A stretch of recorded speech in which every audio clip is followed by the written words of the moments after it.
Hello children, कैसे हैं? तो बच्चे, आशा करता हूं कि आप सब अच्छे होंगे। पिछले वीडियो में हमने फ्यूचर परफेक्ट टेंस की चर्चा की थी।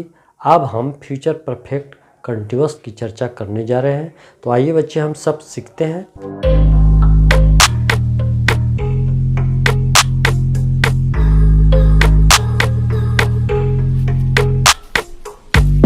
तो बच्चे, फ्यूचर परफेक्ट कंटीन्यूअस टेंस को हम लोग सीखने से पहले हिंदी की भी चर्चा करते हैं।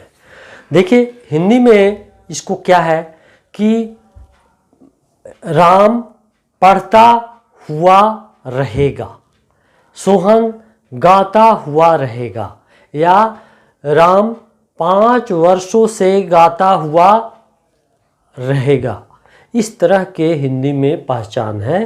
हुआ रहेगा, पढ़ता हुआ रहेगा, माने ता हुआ रहेगा, ते हुए रहेंगे, इत्यादि पहचान है।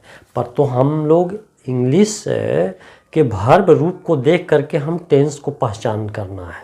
हम इंग्लिश में कैसे पहचानेंगे, इसकी चर्चा करने जा रहे हैं। तो आइए देखते हैं फ्यूचर परफेक्ट कंटीन्यूअस टेंस के जो वर्ब फॉर्म है यानी कैसे हैं। तो देखिए, सब्जेक्ट के बाद शैल अथवा विल, और उसके बाद हैव, और उसके बाद बीन, और फिर बिफोर लगा दीजिए। तो ये फ्यूचर परफेक्ट कंटीन्यूअस टेंस का निर्माण हो जाएगा।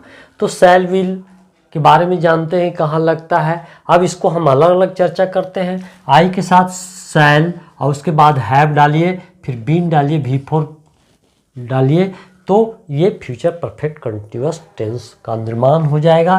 फिर we shall have been before, यानी बिफोर को तुम जानते ही हैं कि वर्ब का चौथा रूप, यानी मूल वर्ब में आईएनजी जोड़ दीजिए तो बिफोर बन जाएगा। फिर उसी तरह से you will have been before, यानी विल लगेगा, उसके बाद हैव डालिए, फिर बीन, और फिर बिफोर। उसी तरह से ही के साथ विल लगेगा, और फिर हैव डालिए, फिर इसके बाद बीन, फिर बिफोर। सी के साथ विल और हैव बीन बिफोर। उसी तरह से इट के साथ क्या होगा, विल हैव बीन बिफोर। उसी तरह से दे के साथ भी क्या होगा, विल हैव बीन बिफोर। उसी तरह से अगर कोई व्यक्ति का नाम हो और सब्जेक्ट के रूप में हो तो उसके साथ भी विल लगेगा, और उसके बाद हैव बीन बिफोर डालें तो फ्यूचर परफेक्ट कंटीन्यूअस टेंस का निर्माण हो जाएगा। फिर उसी तरह से अगर कोई नाउन प्लूरल रूप में आए और सब्जेक्ट के रूप में आए तो उनके बाद भी विल लगेगा, उसके बाद हैव डालिए, फिर बीन बिफोर, तो ये फ्यूचर परफेक्ट कंटीन्यूअस टेंस का निर्माण हो जाएगा। तो बच्चे, आप वर्ब फॉर्म को आप जान चुके हैं। अब इसके आधार पर फ्यूचर परफेक्ट कंटीन्यूअस टेंस का निर्माण कर सकेंगे और बोल भी सकेंगे। तो आइए हम इसके आधार पर वाक्यों की रचना हम करते हैं। कैसे करते हैं तो देखिए, I shall have been eating, मैं खाता हुआ रहूँगा। We shall have been eating, हम लोग खाते हुए रहेंगे। You will have been eating, आप लोग खाते हुए रहेंगे। He will have been eating, वह खाता हुआ रहेगा। She will have been eating, वह खाती हुई रहेगी। It will have been eating, वह खाता हुआ रहेगा। They will have been eating, वे लोग खाते हुए रहेंगे। Ram will have been eating, Ram खाता हुआ रहेगा। The boys will have been eating, लड़के खाते हुए रहेंगे। तो इस प्रकार से आप भी इन वर्ब फॉर्म के आधार पर वाक्य का निर्माण कर सकते हैं और बोल भी सकते हैं। तो बच्चे, आशा करता हूँ कि आप सीख गए होंगे। अब हम इसका प्रयोग कहाँ करते हैं, तो आइए इसके प्रयोग के बारे में जानते हैं, लेकिन इससे पहले नोट कर लीजिए।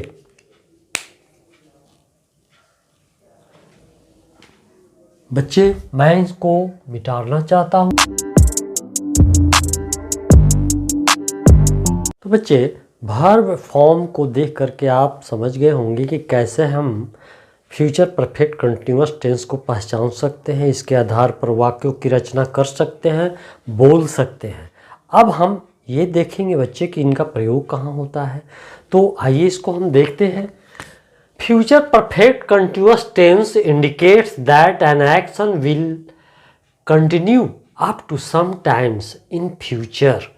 यानी फ्यूचर परफेक्ट कंटिन्यूअस टेंस यह बोध कराता है कि कोई कार्य भविष्य में कुछ समय तक जारी रहेगा। तो बच्चे इसको हम वाक्य द्वारा भी देख सकते हैं। Ramesh will have been reading a novel. Ramesh उपन्यास पढ़ता हुआ रहेगा। इससे पता चल रहा है कि रमेश कुछ समय तक या लंबे समय तक पढ़ता हुआ रहेगा। Sita will have been reading for 2 years। Sita 2 साल तक पढ़ती रहेगी। यहाँ भी 2 साल तक यानी कुछ समय तक पढ़ने की संभावना है जो भविष्य काल में है। तो इस प्रकार से आप जान सकते हैं बच्चे कि फ्यूचर कंटिन्यूअस टेंस का प्रयोग कहाँ होता है, इसका निर्माण कैसे किया जाता है, इसको कैसे पहचाना जाता है। बच्चे अब तो टेंस पूर्णतः समाप्त हो गया। आप कितना समझे, कितना जाने, अब कल मैं इसके आधार पर प्रश्न निर्माण करूँगा और कितने समझ पाए हैं इसकी जांच कर ली जाएगी। तो बच्चे अभी भी कोई दिक्कत है तो पूछ सकते हैं। बच्चे नए हैं तो सब्सक्राइब करना ना भूलें। धन्यवाद चिल्ड्रेन।